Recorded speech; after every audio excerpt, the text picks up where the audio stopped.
Welcome to this exclusive news series. The Revival Project is becoming one of the fastest growing campaigns for unity between Jews in the diaspora and Israel.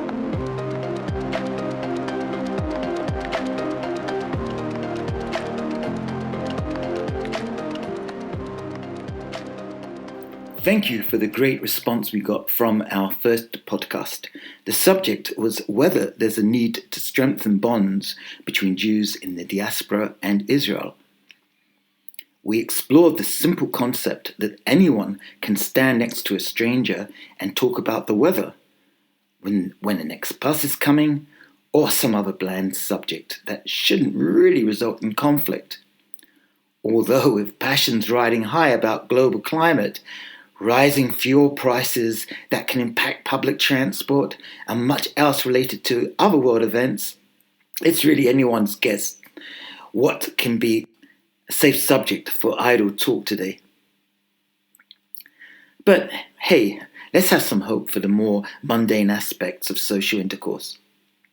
It looks like it's going to rain, so please don't yell back at me for making that observation. I think most people really do accept small talk, and sometimes that can often lead to a genuine feeling of being part of a human race. What a jump from here to the question of today's podcast. Can disparate Jews share non-political events? And I don't have in mind standing at a bus stop with a diverse group of Jews to see if the answer is yes. In mind is a much broader band of non-political events, and these have a defined objective. The Revival Project promotes non-political events and activities, as mentioned, to strengthen bonds between Jewish communities in the diaspora and Israel. So there really is a clear goal we're aiming towards. The example of people being in close proximity, such as sharing a designated space at a bus stop, a supermarket checkout counter, among such other public places, is usually of a transitory nature. In other words, they are not there for any purpose other than to suit their own personal needs. Whereas Revival Project events and activities are really specifically designed to provide a virtual space that both accommodates individual personal activities while adding a new dimension into the equation. This added entity focuses on Israel, almost as a standalone being that can attract the attention of these diverse group of Jews without having to include any individual prejudice against each other. Now, that probably sounds a little complicated, but let's try breaking it down into more simplified, bite-sized chunks. We'll take an example non-political event and activity to demonstrate what we have in mind. This sample event will be celebrating the existence of the Jewish diaspora. Yes, I repeat it, celebrating the existence of the Jewish diaspora. Now, if your feelings about the Jewish state of Israel are even remotely similar to my own, such an event just has to be a major challenge to come to terms with. Yes, it's a little bit like someone who's sent to prison saying, well, let's celebrate my being in prison. That can be the outlook from someone who's in Israel who thinks, well, how did you get in the diaspora? Is it such a desirable place to be? Let's hit the pause button on knee-jerk emotional responses and take a more objective look at this topic. If we are to have a real shot at strengthening bonds between Jewish communities in the diaspora and Israel, surely the starting point has to be recognizing that there is a difference between these two entities in the first place. If logic dictates that there is, then getting the ball rolling by denying the very existence or right to existence between these two communities is probably not the most recommended course of action to take. Therefore, coming to terms that either through design or circumstance Jews do live elsewhere to us, then extending a degree of warmth towards accepting their predicament is more likely to open dialogue than immediately cut one off. You recall in our first pilot episode, we discussed the situation of Jews living in a particular part of Israel, which renders them as being settlers And that has led to a lot of demonization based on geographical location of where Jews happen to live. I hope you're getting the drift by now. Returning to this event about celebrating life in the diaspora, those in Israel have extended recognition to their diaspora counterparts in a kindly manner that immediately helps to build bridges from which more solid foundations can now be built upon. We have now conjured up an event related to celebrating the existence of the Jewish diaspora. Next comes associated activities. What is an event, and also what is an activity connected with that event? Well, let's think of an event as something related to time and place. Now think of an activity as an action connected with that event. At this stage, I hope you have your thinking hat firmly in place. You're going to need it. Remember that the theme of the Revival Project is promoting non-political events and activities aimed at strengthening bonds between the diaspora and Israel. So, what of the focus of these events and activities? It has been clearly stated that the focus is on Israel's Diamond Jubilee, or as we have coined it, the Revival Anniversary Year. Revival, R for revival, A for anniversary year, and Y, together that spells the word ray. The appeal of calling it ray means that we can now also talk about the ray of hope, the Revival Anniversary Year.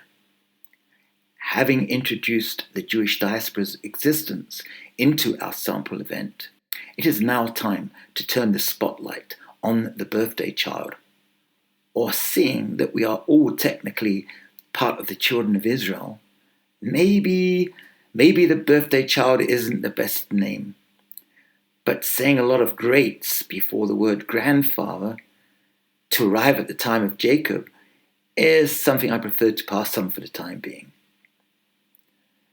Having shifted the focus from the existence of the diaspora to our shared forefather, whose name also represents the country of Israel, Jacob was also known as Israel, one can only hope that brain cells will start turning in the right direction. Further down the project line, when history of the diaspora is better understood, and then the strengthening of the bond should tighten around the inescapable conclusion, or the one true thing that holds us together in the first place, we can then put things into better perspective. I need to digress a little at this stage to ensure that the key message of the Revival Project is put into context. As previously mentioned, Jacob, whose name is also Israel, asked his children to gather around together, although he never got around to finishing his intended message about what would befall us at the end of the days. The very request to get together was the clear and concise starting point of his intended message. And that leads us to our own key message. We are getting it together. Let that sink in a little. Getting it together, almost as a response to Jacob's request to us. Back to the question of what activities are now appropriate for the sample event of celebrating the diaspora, keeping focus on Israel's revival year, that ray of hope, and finally our slogan of we are getting it together, the answer is not so hard as one might imagine. One suggested activity is providing an online scavenger hunt. That's like a fun treasure hunt, which gives clues as to how the diaspora got into being in the first place. Then we gently nudge the next activity towards Israel's miraculous revival. All that now leaves us is to put one and one together, and guess what we now get? We are really getting it together ourselves. There's no point in widening an already regrettable gap when we could find simple, fun-packed and friendly ways of getting the breach repaired. Words from the heart go to the heart, which is often a sentiment said by the great Jewish leader, the Rebbe, the Rabbi Menachem Mendel Schneerson. He dedicated his righteous life to strengthening bonds between Jews. Regardless of our station in life, if we even feel any positive connection with the children of Israel, one should not be subject to harsh judgment. What do I mean by this? Well, this person's not fully Jewish, his mother's Jewish, his father's not Jewish, he's a goy. And look the way he davens, look the way he prays. It goes on. And it can be sometimes it can get very nasty. I'll tell you a story. I'm a certified licensed tour guide with the Israel Ministry of Tourism. And a few years back, I was taking a group of young adults. Actually, they were even younger than that. Some were from about 12 years old upwards, on a trip around Israel. It was their first time. And there was one girl there I think she must have been about 12 years old. And she was so excited. Her plan was that she'd be in Masada, in the synagogue there, the ancient synagogue, and she'd have just a little ceremony just to celebrate her bat mitzvah. What was her situation? Well, her father was Jewish, her mother was not. And that really was of little consequence. I mean, she was loved by the group. She loved them. She loved being in Israel. She had such a kind heart, such a giving nature. So we were out there on the top. We did a normal climb up the snake path. And then we're at the top. We looked towards the synagogue to set up a little space for ourselves there, so she could do a little symbolic ceremony. Very sadly, a group of people came. They saw her. They understood what was going on. And they nosed towards us, and some of the behavior there was absolutely shocking. One of them was saying to her, "Look, you're not even Jewish, I don't know what you're doing."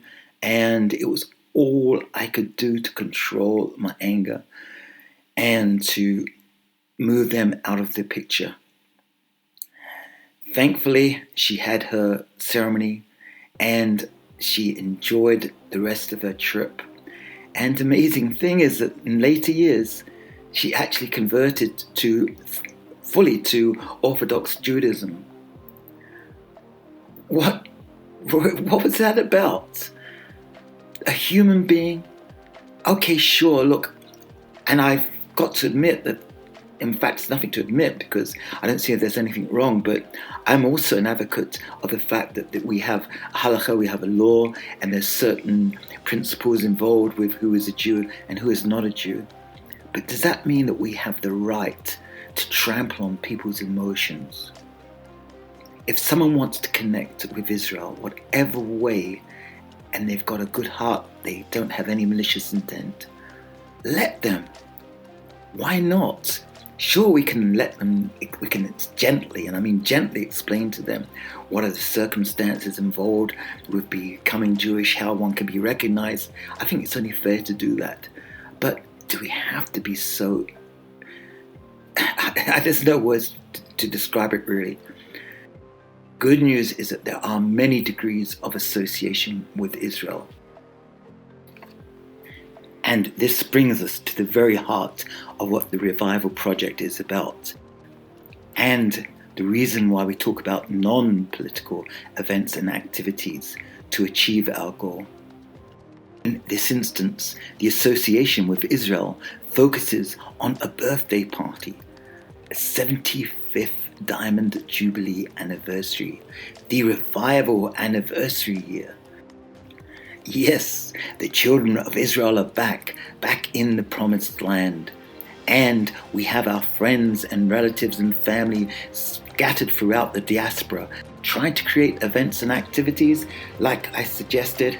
I'm hoping that you would have ideas. I mean, what could be more simple than children of Israel in this case, providing their own entertainment, events and activities for a birthday party?